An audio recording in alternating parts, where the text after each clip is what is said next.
Last term पे हम लोगों ने जो शुरू किया गया था वो रिवीजन ऑफ फर्स्ट यूनिट था डिफरेंशियल इक्वेशन।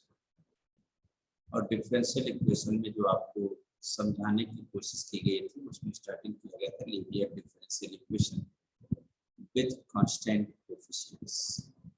तो फर्स्ट ऑफ ऑल आपको याद दिलाया गया था कि what is linear differential equation with constant coefficient.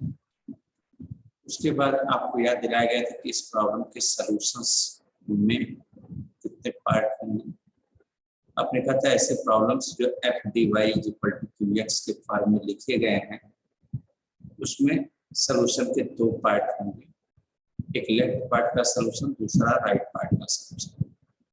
Left part के सॉल्यूशन को हम कॉम्प्लीमेंट्री फंक्शन कहते हैं और राइट पार्ट के सॉल्यूशन को हम पर्टिकुलर इंटीग्रल कहते हैं। तो कॉम्प्लीमेंट्री फंक्शन और पर्टिकुलर इंटीग्रल कैसे फाइंड आउट करते हैं वो भी आपको याद दिलाया जा चुका है कि कॉम्प्लीमेंट्री फंक्शन फाइंड आउट करते समय सबसे पहले हम दिए गए डिफरेंशियल इक्वेशन के लेफ्ट पार्ट में तो F D Y equal to Q X में डी की जगह एम लिखेंगे, वाई की जगह 1 लिखेंगे और राइट हैंड साइड 0 करेंगे। इससे एक अलजेब्राइक एक्सप्रेशन बनेगा और उस अलजेब्राइक एक्सप्रेशन को हम लोग ऑक्सिलरी इक्वेशन कहते हैं। उस ऑक्सिलरी इक्वेशन को जब हम फैक्टराइज करेंगे तो हमें ऑक्सिलरी इक्वेशंस के रूट्स मिलेंगे। रूट से रियल एंड डिफरेंट भी हो सकते हैं, मतलब रियल एंड डिस्टिंक्ट भी हो सकते हैं। रूट से रियल एंड इक्वल भी हो सकते हैं। रूट से imaginary like as alpha plus minus i beta जैसा भी हो सकते हैं। रूट से इमेजिनरी एंड रिपीटेड भी हो सकता है। रूट से इरेशनल भी हो सकता है। अब जैसा हमको रूट्स मिलेगा उसके करस्पॉन्डिंग उन रूट्स के करस्पॉन्डिंग सीएफ कैसे लिखते हैं ये हम सबको पता है। नेक्स्ट आता है पर्टिकुलर इंटीग्रल। तो पर्टिकुलर इंटीग्रल के लिए लिखते हैं 1/ft pi इक्वल्स लिखते हैं 1/ft ऑपरेटेड ऑन qx।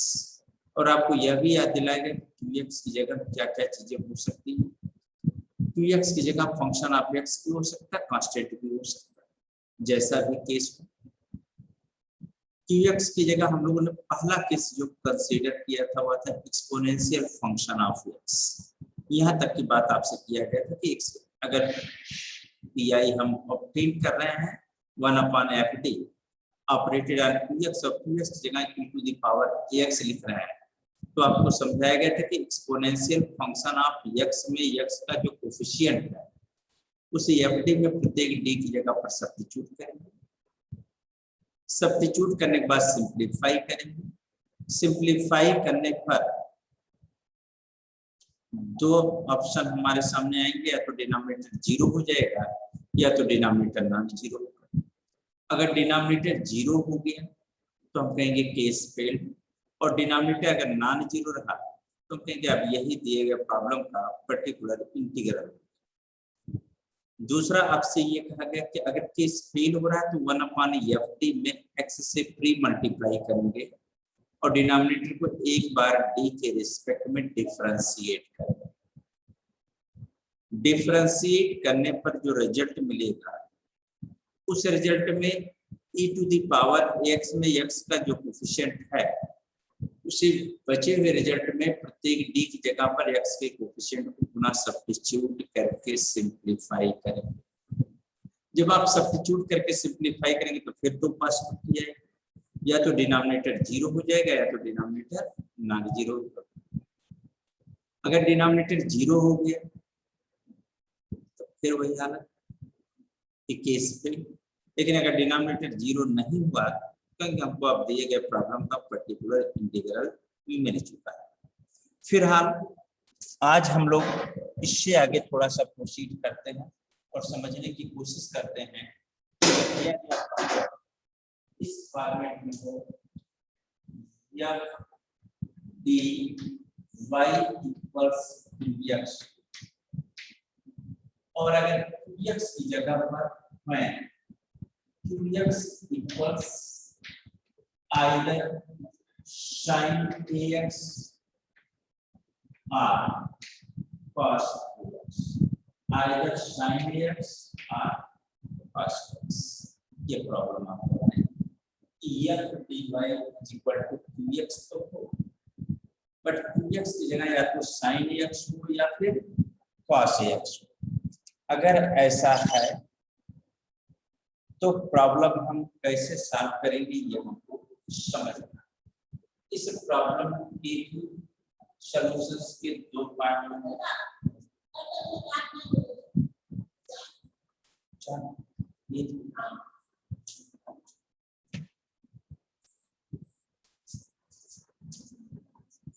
तो f dy is equal to 2x और इस प्रॉब्लम के भी सॉल्यूशंस के दो पार्ट हैं, एक लेफ्ट पार्ट का सॉल्यूशन और दूसरा राइट पार्ट का सॉल्यूशन। लेफ्ट पार्ट का सॉल्यूशन ऑलरेडी आपको फंक्शन कॉम्प्लीमेंट्री फंक्शन और राइट पार्ट का सॉल्यूशन हम पर्टिकुलर इंटीग्रल में यहां पे आप यूज करते हैं का pi इज इक्वल टू लिखने का फार्मूला आपको पता है 1 upon f operated on qx। अब qx की जगह क्या पूछ सकता है या तो qx की जगह sin px है या तो qx की जगह क्या है cos x है। लेकिन जो यह भी है वह f जो d के लिए पॉलिनोमियल इक्वेशन या परिभाषा तरीके से जानते हैं वह f is that function of d और ये हो सकता है d की power n plus a1 b to the power n minus 1 plus a2 b to the power n minus 2 and plus an। इसका मतलब इसमें d का क्योंकि पॉलिनोमियल इन d है d का पावर 0 भी हो सकता है, d का पावर 1 भी आ सकता है, 2 भी आ सकता है, 3 भी आ सकता है। तो अब थोड़ा सा ऐसे ध्यान से समझना है। फिर से लिखना है पर्टिकुलर इंटीग्रल 1 अपॉन थोड़ा सा मल्टीप्लिकेशन लीजिएगा f d square operated at either sin x और cos x। देखिएगा इसको sin ax plus b लिख सकते हैं, cos ax plus b भी लिख सकते हैं, वर्किंग सेम। अब आपको ये ध्यान देना कि यहाँ तो f d लिखा हुआ था, यहाँ f d स्क्वायर लिख दिया इसका। तो आपसे कहा कि ये फंक्शन ऑफ d है that is polynomial in d, लेकिन जो वर्किंग आपको पता है कि sin ax या cos ax में जो x का कोएफिशिएंट होता है क्या a, इसका स्क्वायर करेंगे और एक नेगेटिव साइन लगा देंगे और इसको किसकी जगह सब्स्टिट्यूट करेंगे d स्क्वायर। तो अब से क्या करिए d square equals minus a square.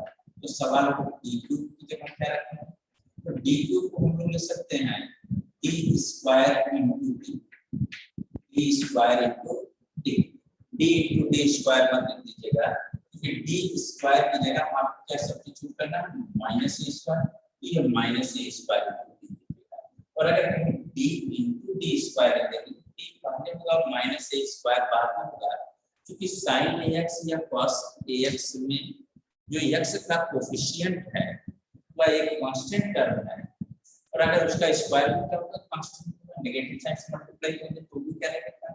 और ये d डिफरेंशियल ऑपरेटर मतलब इसको पहले लिख देंगे और ये बाद में रहेगा तो चूंकि वह ऑपरेटर है तो ऑपरेंड पर ऑपरेट कर देगा और आपको पता है कि d मतलब द डेरिवेटिव, तो d by dx of constant ये रिजल्ट भी आपको पता है इंटर से वो 0 होता है।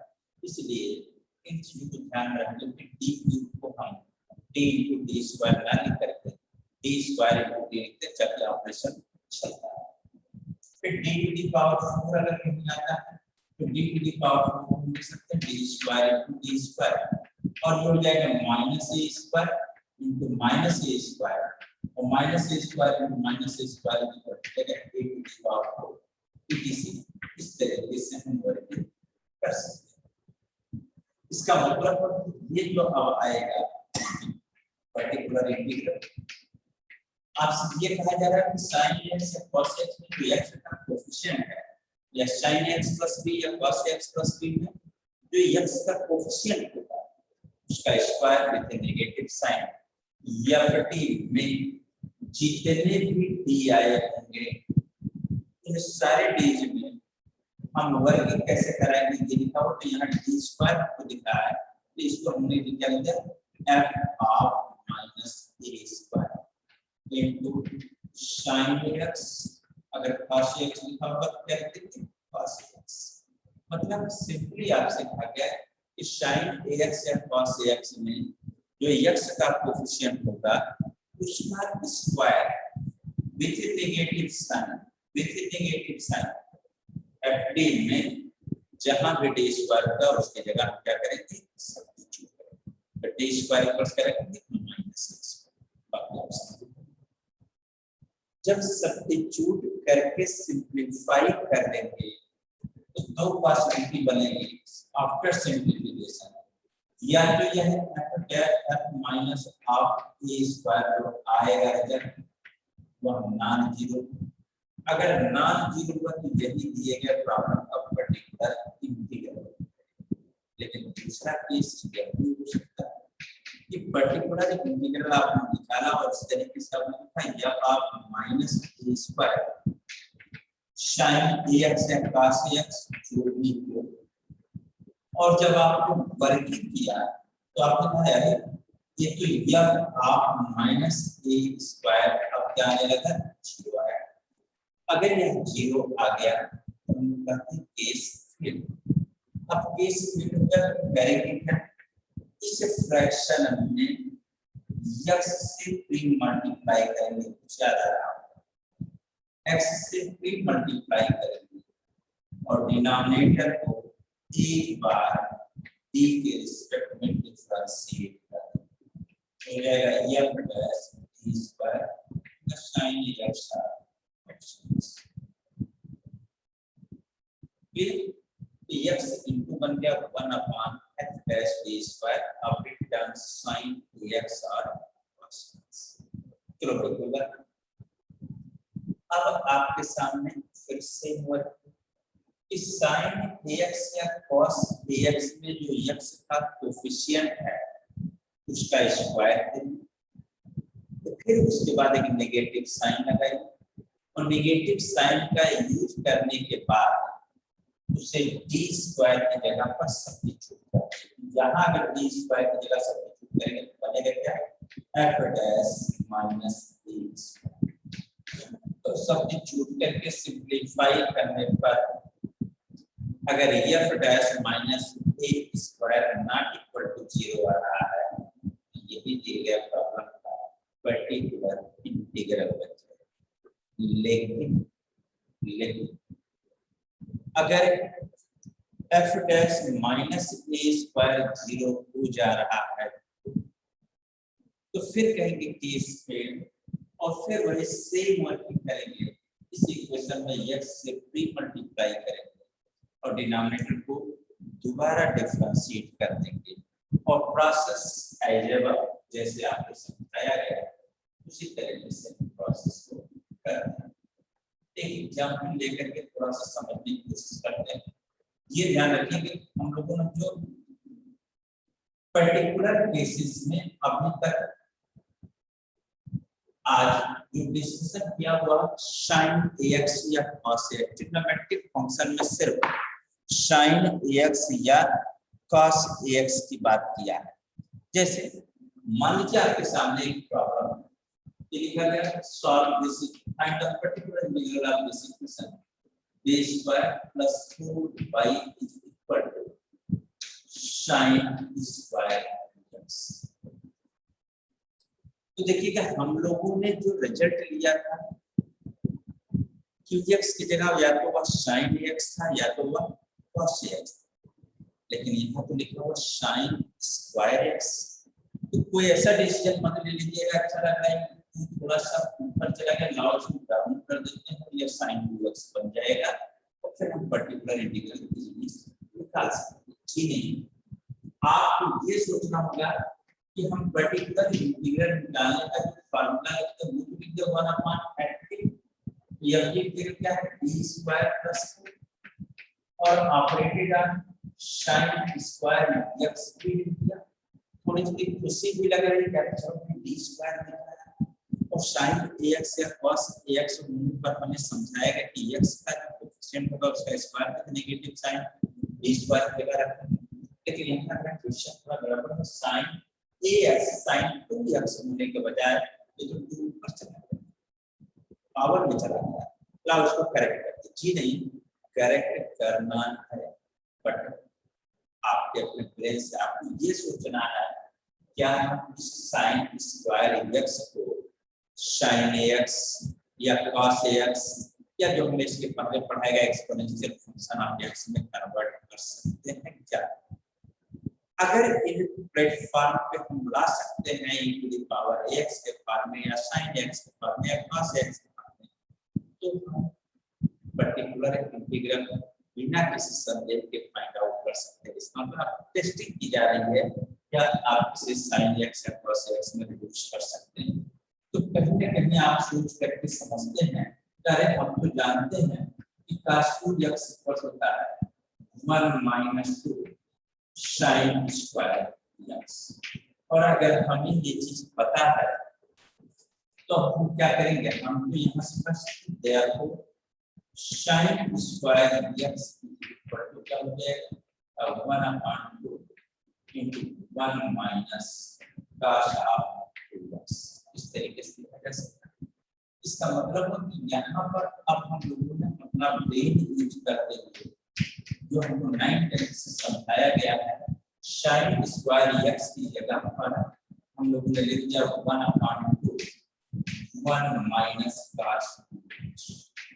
अब जो sin स्क्वायर x दिख रहा था वो sin x के फॉर्म में या cos x के फॉर्म में नहीं दिख रहा था, अब ये साफ साफ दिख रहा है cos ax cos 2x, clear कर दिया। लेकिन थोड़ा सा और सोचना समझना पड़ेगा, इसी पर 1/2 ऐसे चला देते हैं, डिस्ट्रीब्यूटिव प्रॉपर्टी लगा देते हैं। डिस्ट्रीब्यूटिव प्रॉपर्टी लगाएंगे तो दिया 1/3 स्क्वायर प्लस 4, और यहाँ आ जाएगा 1 माइनस है तो माइनस इस पर ऑपरेट कराएंगे तो 1/3 square plus 4 operated on cos 2x। अब इस वर्ग की जगह पर क्या लगाएंगे, ये कांस्टेंट आ रहा है, यहाँ 1 की जगह क्या लिख सकते हैं, तो यहाँ भी अगर लगाया आपने अब 1 की जगह e to the power x लिख सकते हैं, तो यह बन जाएगा e to the power ax।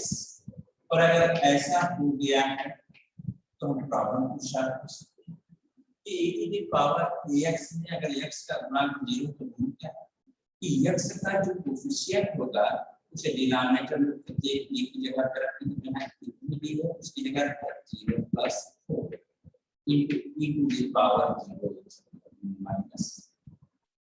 यहाँ देखिए आपको समझाया गया है cos ax में जो x का कोएफिशिएंट होगा उसका square negative sign d square की जगह पर रखेंगे, तो यहाँ d स्क्वायर की जगह पर जब आप d square equal to -2 square रखेंगे तो मिला के d स्क्वायर प्लस -4 रखेंगे तो यहाँ जाएगा -4 + 4 और -4 + 4 मिलकर के 0 हो जाएगा।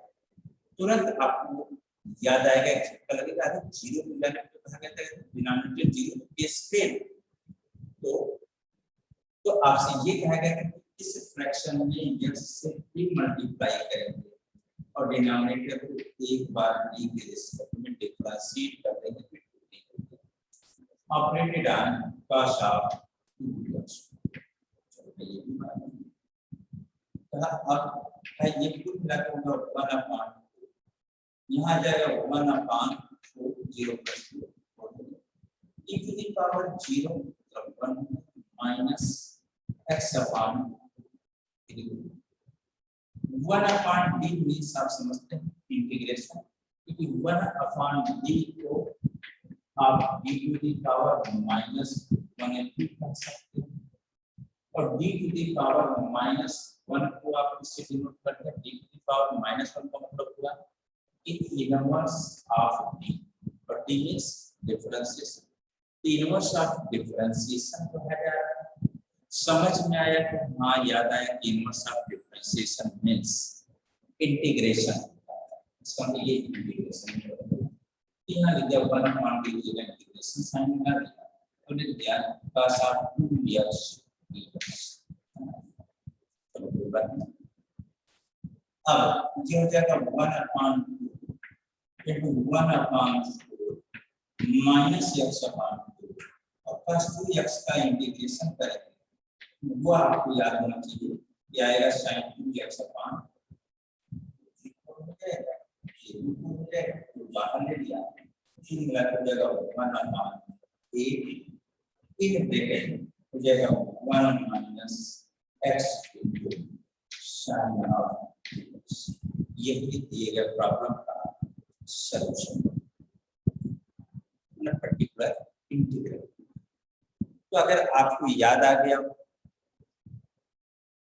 तो ठीक है, कभी कभी हम लोगों को इस तरीके की लगाना प्रॉब्लम सीधे फॉर्मेट में ना हो करके थोड़ा सा उसके साथ जोर जबरदस्ती करना पड़ता है। जिस प्लेटफॉर्म पर प्रॉब्लम बताया जा रहा है उसकी जैसे जब तक बहुत नहीं कर पाएंगे तो उस फॉर्म बदलने के लिए कैसे हम सोचते हैं क्या करते हैं ये आपकी समझ में अब आ चुका होगा।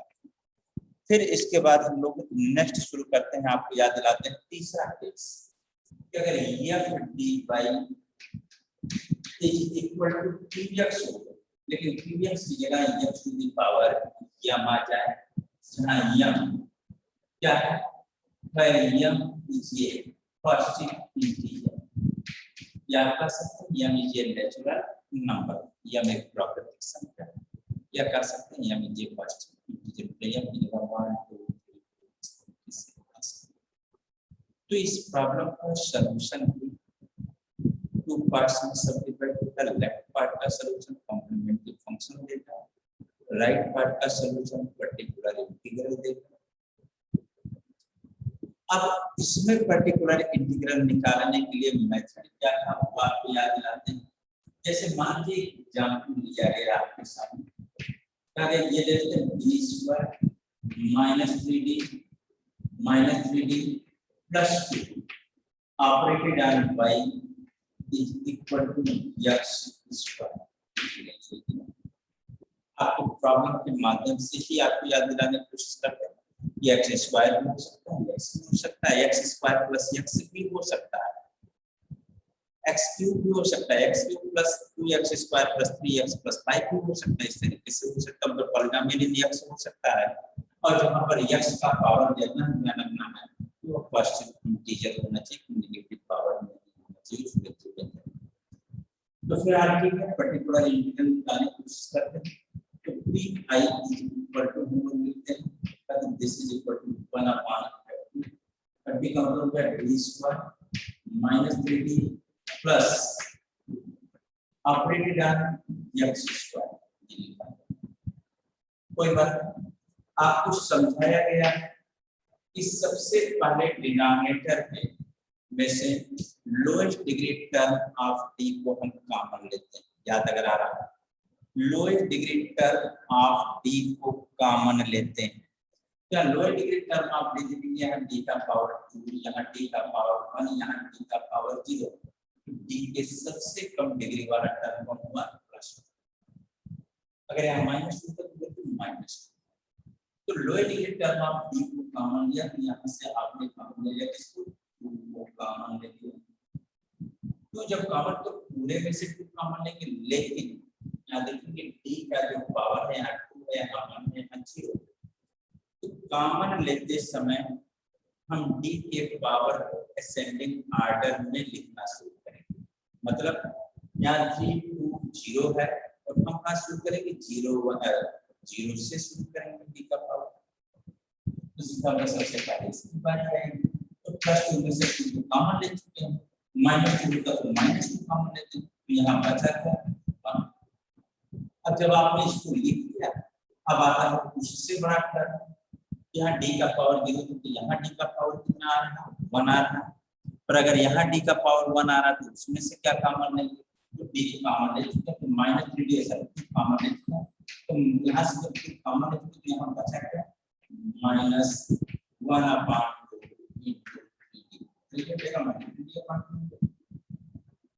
फिर आपने d स्क्वायर में से भी 2 कॉमन ले तो हो जाएगा 1/2 और -2 क्या आ गया? -1/2 से मल्टीप्लाई करेंगे -3/2 आएगा, -3d बचेगा, -1/2 से -d स्क्वायर में माइनस इंटू माइनस प्लस हो जाएगा, और -2d स्क्वायर और -2 से मल्टीप्लाई करेंगे तो बचेगा प्लस d स्क्वायर। ठीक है, अब कहा ये जो भी है चाहे 1 माइनस 5d बने या 1 प्लस 5d, इसे रेंज करके न्यूमरेटर में जाइए, इस पूरी को जब रेंज करके न्यूमरेटर में ले जाएंगे तो जाएगा 1 minus 1 upon 2 into 3d minus x² to the power -1 operated on x square। Range करके न्यूमरेटर में जाइए। अब क्या करना है, अब इसे बाइनॉमियल सीरीज से एक्सपेंड करना है।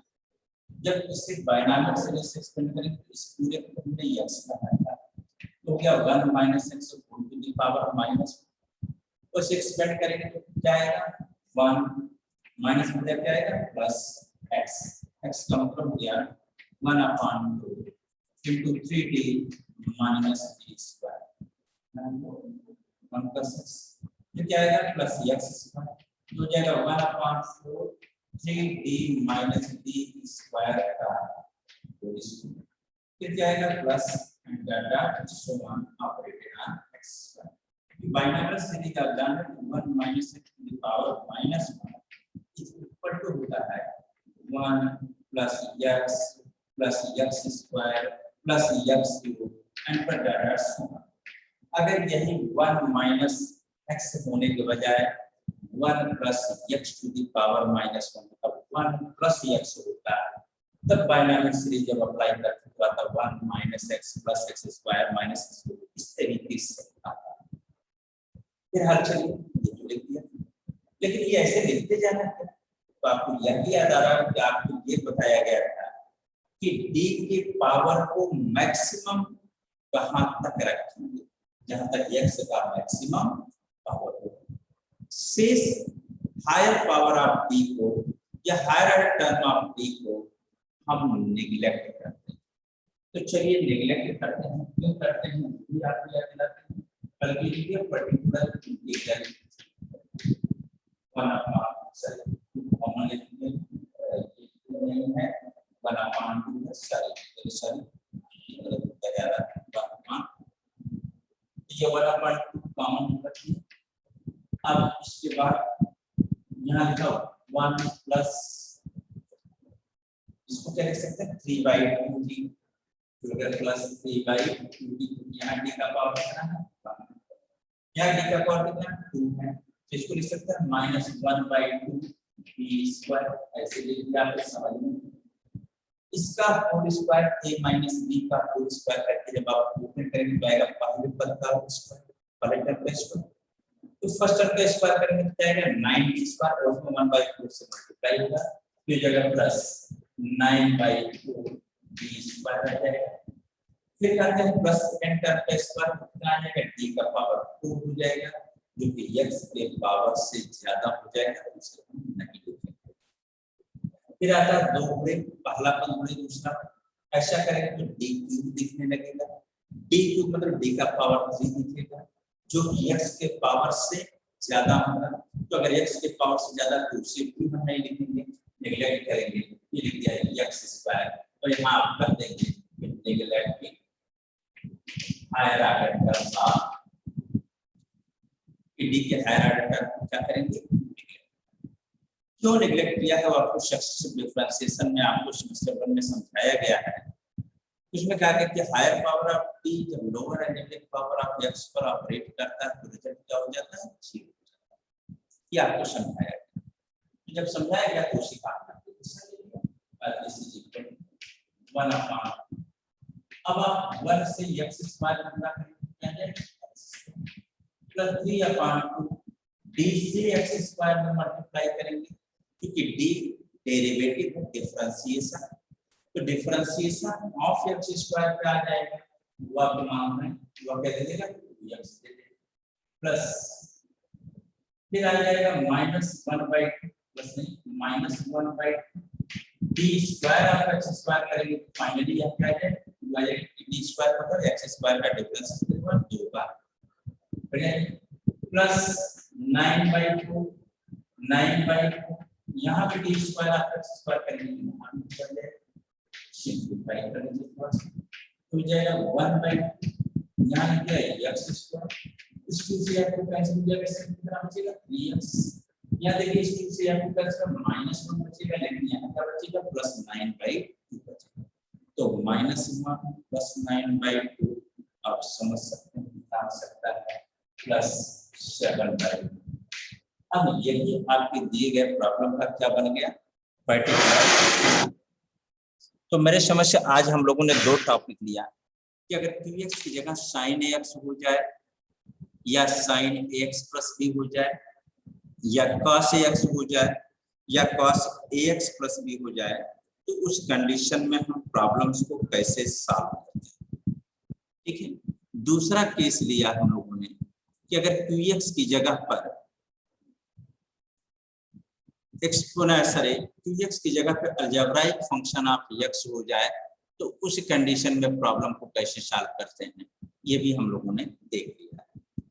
तो अगर इन दोनों में कोई क्वेश्चंस आपको बनते हैं, आपके दिमाग में कोई क्वेश्चन रेज होता है, तो प्लीज आप पूछ लीजिए, अदरवाइज अब हमारे पास वो समय नहीं है, तो समय की प्रतिबद्धता है। फिर हम लोग जो नेक्स्ट कल शुरू करेंगे, इसकी आगे की बात करेंगे कि अगर 2x की जगह आपके सामने मल्टीपल फॉर्म होने लगे, मतलब मल्टीप्लाई मतलब e⁴ x * b हो जाए, या 2x की जगह x⁴ m * sin x या cos x हो जाए, इन दोनों टॉपिक्स पर और अगर समय मिला तो 2x की जगह एक्सेप्शनल केस में tan x हो जाए, sec x हो जाए, cot x हो जाए, cosec x हो जाए, तो उनको भी याद दिलाने की कोशिश करेंगे। तो प्लीज सतर्क रहिएगा आप लोग, क्योंकि आपसे 2 ही चीजें पूछी जा सकती है, फाइंड पर्टिकुलर इंटीग्रल या फाइंड कॉम्प्लीमेंट्री फंक्शन। तो आपको जब सारे मेथड याद रहेंगे तो आप आसानी से इन चीजों को समझ सकेंगे और कर सकेंगे।